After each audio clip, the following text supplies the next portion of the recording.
Hey there, welcome back to day 5 of the Yoga Sutra ChantBack Challenge.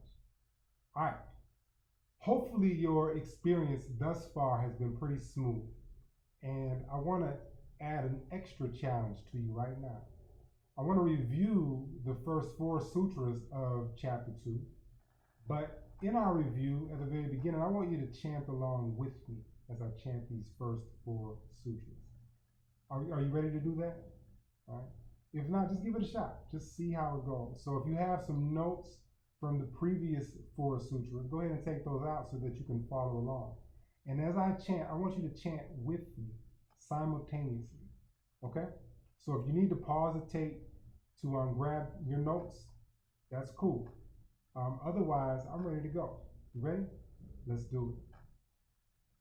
Tapaha Swadhyaya Ishvara Pranidhanani Kriya Yogaha Samādhi Bhavanataha Klesha Tanukaranathascha Avidya Asmita Raga Dvesha Abhiniveshaha Kleshaha Avidya Kshetram Uttaresham Prasukta Tanu Vichinna Udaranam. Okay, those are the first 4 sutras of chapter 2. Did you follow along? If so, how did it go? All right. It's just me and you here, right? And only you know you're responding, so I don't know what's going on. But I can know if you send me some feedback, right? Or some questions along with the video. I can offer you some feedback. Let me put it like that. Okay, so those are the first 4 sutras. Let's go ahead and review before we introduce today's featured sutra, which is Sutra 2.5. Okay, so the very first sutra was Tapaha Swadhyaya Ishvara Pranidhanani Kriya Yogaha. And remember, Kriya Yogaha, we're saying action yoga. Kriya means action, because chapter 2 is all about what does yoga look like when we're actually doing yoga.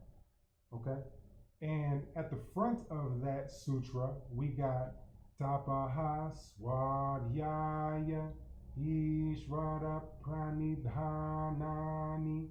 All right, so Tapaha has to do with removing or doing things that help remove the impurities from our whole selves, every layer. So we're talking about on the physical layer, the subtle mental layer, all of that, and everything in between. Okay, so action that reduces the impurities, or behaviors, thoughts, things we do that reduce impurities. And then we have Swadhyaya, which in a nutshell means study that leads to knowledge of self, right? And that might be reflection. Just reflect on everything that you do so that you can actually see, right? Is this actually adding to the quality of my life or subtracting from the quality of my life? If it's adding, how can I do more of those things? If it's subtracting from the quality of my life, how can I not do those things as often? Okay, because we don't want to subtract from the quality of our existence. And then we have Ishvara Pranidhana. And that means Ishvara is, first of all, the infinitely intelligent divine ideal of pure awareness. And Pranidhana means to have, to totally and completely surrender to the will of Ishvara. Okay, because Ishvara, we know, has our back. We don't always like it necessarily, because sometimes, life puts us through some struggle, but it's through the struggle that we gain strength. So, and that's the infinitely intelligent divine ideal of pure awareness that's looking out for us, because it wants us to get stronger. It wants us to be ready for what's coming next. Okay, and we just have to trust that. We don't have to like it all the time, but we have to trust it, right? So don't worry about it. And then we have the second sutra, which is the sutra that is telling us Okay, why? Why action yoga? Why Kriya yoga? Well, why do we do yogic action? Okay, why do we do things that actually meet all three of those criteria? You know, we're reducing the impurities, no matter what it is, because tapas means friction, and it's hard to give things up or stop doing things that we've always done. It's hard to change the patterns. Okay, so we have to be changing patterns in order, like, to do better patterns. Get rid of the old stuff that we used to do the new better stuff, to get better results. Okay, that's one thing that we want to really look to. Then we have to reflect, right? Or study, pay attention. You know, do we like the results? Yes or no? If we don't like the results, then let's do something different. Let's change the game a little bit, and let's just not worry, because worry has only subtracted from our experience. You know, and that's my litmus test for Ishvara Pranidhana. Because if we're worried, that means we don't have complete and utter faith and confidence in Ishvara. Okay? So let worry be your litmus test. That's really telling you whether or not you're honoring that third criteria. And most times, you know, we can indicate or we can sense some degree of worry, and that lets us know this ain't yoga. If we're worried, this is not yoga. All right. So why do we want to do those things? Yoga Sutra number 2 tells us that. Okay, and it's to reduce the kleshas. Well, first is to help us realize Samādhi, which is what chapter 1 is all about. Secondly, is to help reduce the kleshas. All right. So since we're being introduced to the word klesha and what the kleshas are, the next sutra goes into letting us know what exactly those kleshas are. Avidya, asmita, raga, dvesha, abhinivesha. Those are the klesha. Okay, so those are the kleshas.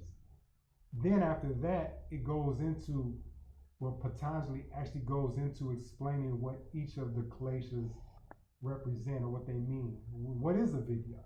Right, so that's what we talk about next. In Sutra number 4, it says, avidya kshetram uttaresham prasupta tanu vichinna udarana. Avidya is the field from which all the other kleshas can sprout. Okay, so that's our, you know, that's like our ether. That's our space. That's where the stuff happens. That's the fertile soil that these seeds can actually sprout and spring into life. Okay? So now we're going to talk about Yoga Sutra 5 for chapter 2. So I'm going to go ahead and chant it, and then we'll go over to the other tape or the other recording so that you can see what that breaks down into word for word. We'll talk about the word for word translation, the overall translation, and hopefully you have your workbook, and then that will give you 7 other interpretations from 7 other respected, renowned authors. Okay? All right, so are you ready for Yoga Sutra 2.5? I am. Let's do it.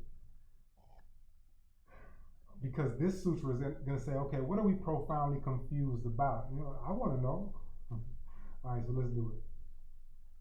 Anidya, ashuchi, dukkha, anatmasu, nitya, shuchi, sukha, atmakyatihi, avidya. Can you hear that? Avidya at the very end, because avidya is being what's described now. So we're really going to the details of what is avidya. Avidya is anitya, ashuchi, sukha, anatma, shuchi. Anyway, I'm messing it up right now because I'm not really focused. I'm thinking about the English words. That's why we practice this stuff. Anyway, meet me on the other recording and we'll talk about what these break down to word for word. What are we profoundly confused about? What is this avidya stuff? All right. I'll see you on the other side. Love you. Peace. Later on the other side. Go. Meet you there. All right. Later.